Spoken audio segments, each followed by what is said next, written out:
Ouais, j'ai été voir Logan, nouveau produit estampillé Marvel. Sans grand enthousiasme, mais quand même un peu intrigué parce que le trailer a l'air de montrer quelque chose de potentiellement intéressant.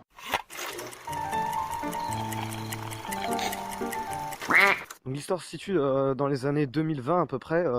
L'âge d'or des mutants a évolué depuis longtemps. Il reste Logan, le professeur Xavier et un autre mutant dont j'ai oublié le nom et qui vivent en marge, complètement cachés. Il y a une gamine qui fait son apparition, qui a les mêmes pouvoirs que Wolverine. Elle a besoin de l'aide de Logan qui refuse de la donner. Dans le film, en fait, il y a une noirceur qui est vraiment inattendue dans un film Marvel. L'aspect sombre du film, il est pas feinté ou simulé. Non, non, c'est vraiment dark, quoi. C'est-à-dire que Wolverine, il est complètement agonisant, il a plus aucun espoir, il est alcoolique et complètement cynique, il ressemble plus à rien, il est pathétique. Et la noirceur se ressent aussi dans l'histoire et dans les événements. En fait, c'est vraiment un film sombre, c'est-à-dire que là, il y a des innocents qui sont complètement déchiquetés et qui crèvent de façon hyper brutale après avoir sympathisé avec les personnages.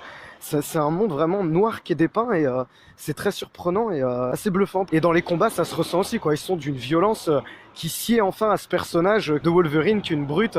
Mais j'avais jamais jusque-là ressenti cette brutalité à l'écran. Le film prend son temps, ce qui est très rare. Il y avait déjà un peu ça dans le très mauvais Doctor Strange. Mais là, ça prend son temps de poser ses enjeux, de dessiner ses personnages. Alors, le réalisateur, je sais que c'est celui qui a fait Walk the Line. C'est pas surprenant, en fait. Là, ils ont pas mis un Yes Man, ils ont mis un type, je pense, qui avait une idée. C'est lui qui a écrit le scénario aussi, alors je dis pas de bêtises, peut-être que je me trompe complètement et que c'est un scénario adapté. Et ça se ressent en fait, il y a vraiment une volonté de montrer le poids du vécu et un personnage qui est vraiment à son crépuscule en bout de course. Sur la mise en scène, ça se ressent aussi que c'est pas un tâcheron qui est aux commandes. Les scènes de combat au corps à corps sont vraiment bien, vraiment dynamiques et pas brouillonnes, en steadicam dégueulasse, on comprend rien. La dernière fois que j'ai vu des combats aussi bien dans un film de super-héros, enfin dans un Marvel en tout cas, c'était dans X-Men 2, donc autrement dit ça remonte pas mal. En fait, il crée des beaux instants de mise en scène et des climax vraiment excitants. Par exemple, il y a le professeur Xavier là, donc qui a une maladie mentale, je crois qu'il a Alzheimer, il est malade, donc il fait des espèces d'attaques. Évidemment, avec son pouvoir psychique, ça crée un cataclysme. En gros, là, son truc, c'est que sur 100 mètres à la ronde, il fait prendre des champignons hallucinogènes à tout le monde. Et donc, tout le monde se retrouve à plus pouvoir bouger, à être complètement au ralenti. Sauf Logan, évidemment, vu qu'il est plus résistant, il arrive à se déplacer un peu là-dedans.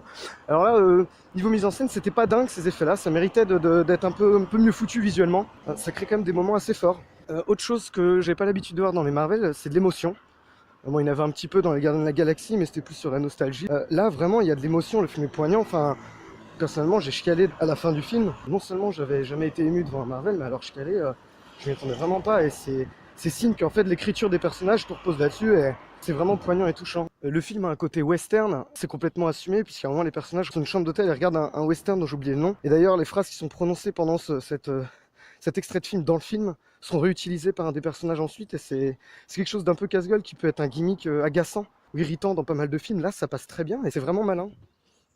Pareil, en termes d'intégration d'œuvres fictionnelles dans la fiction, il y a aussi les bouquins X-Men en fait qui sont intégrés au moment où Logan se retrouve avec un X-Men dans la main que la gamine a, elle doit être fan et elle doit lire les aventures des X-Men qu'elle doit idéaliser. Et Wolverine lui dit un truc comme mais tout ça c'est du faux, c'est juste de la poudre aux yeux et des paillettes. Dans la réalité, c'est pas des putains de héros en collant qui vont te sauver la vie, c'est que la mort, etc. C'est assez puissant, assez malin cette utilisation. Pour une fois, on n'est pas dans le ressort comique, clin d'œil appuyé, ironique, etc. C'est utilisé pour apporter de la densité au film. Alors, du coup, ouais, ça donne un film globalement qui est vraiment très enthousiasmant, qui est émouvant, qui est vraiment bien fait en fait, qui existe pas qu'en tant de film que super-héros, mais je trouve que c'est vraiment un bon film. Je serais curieux de savoir ce qu'en pense quelqu'un qui s'en fout des films de super-héros, qui s'en branle de l'origin story et de l'histoire de Wolverine et qui tombe là-dessus. Je serais curieux de voir ce qu'il en penserait. Je pense que ça peut plaire à un public vraiment plus large. Bon, alors ce qui peut être un peu décevant, c'est que c'est un film qui aura pas de suite et j'aurais jamais pensé regretter l'absence de suite ou de cliffhanger à la fin d'un Marvel. Pour une fois qu'il y avait quelque chose d'intéressant, et si j'étais un connard, je dirais que c'est le film de la maturité, que c'est une dynamique, alors que je pense pas. Je pense que c'est une sorte de coup raté en fait. Ils ont laissé faire le film par quelqu'un d'autre qui a fait quelque chose d'autre. Ça me donne l'impression qu'il faut que Marvel joue faux pour que la mélodie sonne juste.